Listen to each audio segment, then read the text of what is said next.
How you doing, everyone? Want to take a quick minute just to provide 5 easy tips to help support in your distance learning classrooms.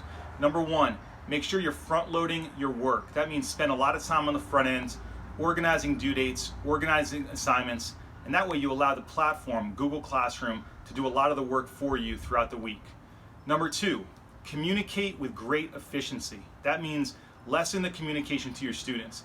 If students are getting up and they're getting loads and loads of communication, multiple emails a day, we're creating more problems than we think. So think about being very, very efficient in your communication. If you get a question from a student, you don't have to reply to every single student to clarify. So think about how can we lessen the communication for students, which creates greater efficiency on your end and their end, and do so with great precision. That means when you're communicating, be incredibly clear, articulate in exactly what you're asking, and make sure you're leaving almost no opportunities for questions back. When you're in a classroom, kids can ask a lot of questions. When you're in an online platform, they have to email you. So think about that as you're thinking about communicating to your students. Number 3, organize for you, but organize for them as well. If you're not organizing for your students, they're going to have to organize on their own. So when you're creating a system, when you're creating a platform and making sure they know what to do, organize it for them in a manner that's going to really simplify it for them. It's going to make the work easier for them. It's going to make the work easier for you.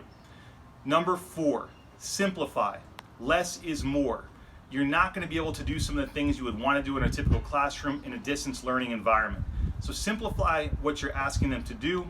Ask them to do less, but do it in a rigorous manner.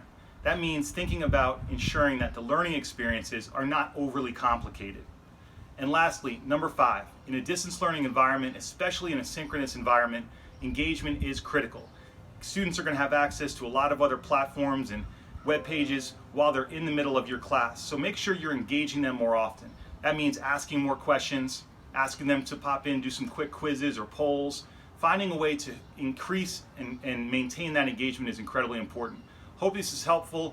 Thanks for everything you guys are doing. I'll see you soon.